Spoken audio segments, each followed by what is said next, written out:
Good evening, everyone. My name is Natalie Clark. I'm a volunteer grief support facilitator for Essentia here in Duluth, and tonight I've been asked to extend a message of hope to all of the families gathered for this evening's presentation. In order to do that, I need to tell you about my son. Oliver Scott Clark was born March 30th of 2015.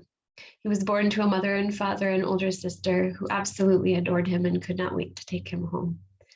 Oliver was a sweet and affectionate and sometimes serious baby who was his father in miniature. He was absolutely adored. He was perfect. He was healthy. In fact, he was perfectly healthy. In the very early morning hours of July 3rd of 2015, we lost Oliver to SIDS just 3 months into his life. I don't have to tell you how difficult it is to lose a child. Losing a child is perhaps the most difficult thing in the world because it flies in the face of every logical, reasonable fear that you ever have about your children. We imagine the day that our children will lose us, but we do not imagine the day that we will lose our child until it happens.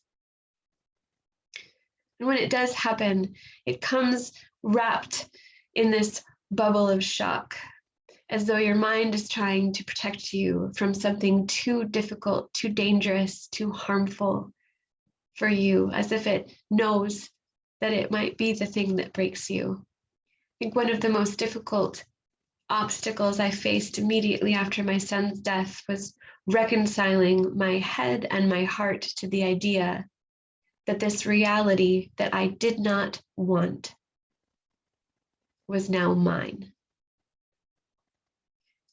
On the heels of that realization was the fact that although my world had stopped turning when my son died, every single part of my world came crashing to a very sudden halt that morning, but the rest of the world had not.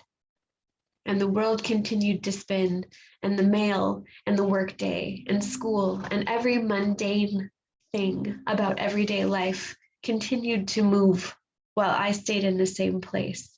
And I became an island of grief that everything else moved around.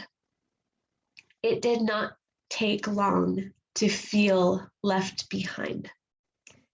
I think one of the most profound lies that grief tells you is that you are an island, that you are alone, that you are experiencing a pain that no one else is, that everyone else is fine and you are devastated, that everyone else is whole and you are broken. And for me to talk about a message of hope, I have to acknowledge and name that very specific and distinct hurt in order for it to feel genuine. Hope without acknowledging pain, right? You can't have the roses if you won't talk about the thorns. And for me, grief was being lost. Not lost like, which one of these is my house again, lost, but lost like, what neighborhood am I in? What country? What year is it? It was the most profound feeling of lost I have ever experienced in my entire life. And so if someone had casually brought up the concept of hope, it would have felt so laughably far away from me that I don't know that I could have resonated with it. And that's not what I want for you. I understand that you are feeling so irretrievably lost, that something so profound has shifted and changed, and you don't know which way is up. And perhaps worse than that, you don't want to. Because to acknowledge that would be to acknowledge that you are now in a world without your loved one. So, what did I do? I found myself so very lost. What did I do? What can I offer you as a map of sorts? How did I find those first steps? How did I commit myself to keeping moving, to move into my journey of grief, to keep going? And for me, being that kind of lost, what moved me was the finding. I needed to find ways to remind myself that I was not the only one, that this pain was not a special punishment that the universe had in mind for me, that other people had felt it, had survived it, had learned to move with it. And I found that in the form of grief support groups, sharing space with people who had had their hearts broken in the same way as mine did. They didn't offer me a way out of my grief. They didn't heal me. They didn't have the answers, but they threw me the lifeline of knowing that I was not alone. And that was profound. It was profound for me. I had to find people who would let me feel my grief as big as I needed to without judgment. I was an angry griever. That can be very difficult for people. Immediately, you will feel the boundaries of where people want you to stay in your grief. Don't be too sad. Don't be too angry. Don't take too long.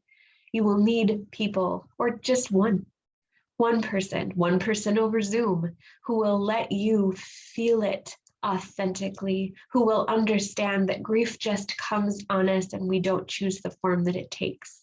We cannot heal from or move on from that we cannot acknowledge and name and experience. Find strength for new boundaries.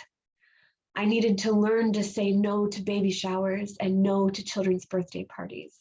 These should have been very exciting and heartfelt opportunities, but my heart was too raw and it was going to cause me too much harm. Instead of sparing the feelings of someone else and putting myself in harm's way, I learned to say no to protect myself, that I could be happy for them and also not in the room causing myself harm. I found good memories to hold on to because the bad memories could sometimes be so loud.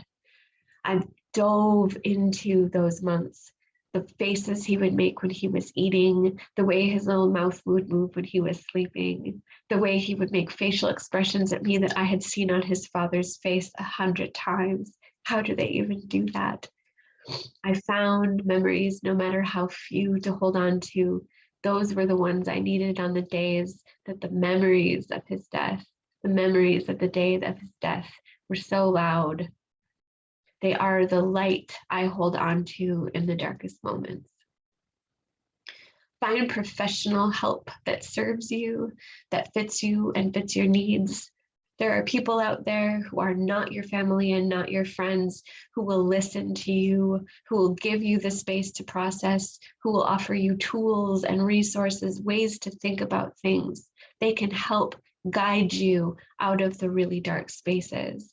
And that is so, so valuable. Look for help and then look again, and you will find someone who offers you help. Not answers, but help. And lastly, find every bit of compassion and grace and forgiveness for yourself that you can, because you are going to need it and you deserve it. You're not going to grieve perfectly. There is no way to grieve perfectly. You are going to feel some days like you should be better, like this should be easier, like you should be farther along. And the reality is that grief is not a line. Grief is a wave. Grief is a roller coaster. Grief moves in and stays. And what we have to do is learn to move with it. You need that compassion. You need that forgiveness. You need to be as gentle with yourself as possible, because the depth and the intensity of the feelings of grief that you are having are a direct correlation to the depth and the intensity of the love that you felt for the one you lost. And that is a beautiful thing. You are a person capable of that intensity and that depth of love. And if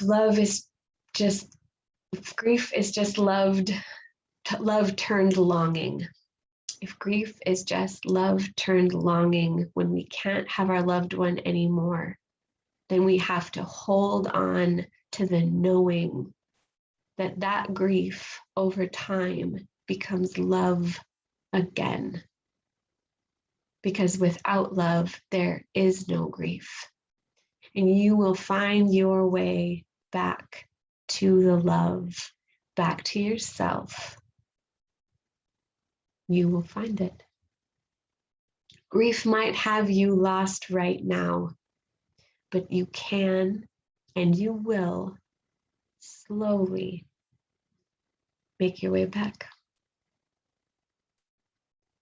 Thank you very much.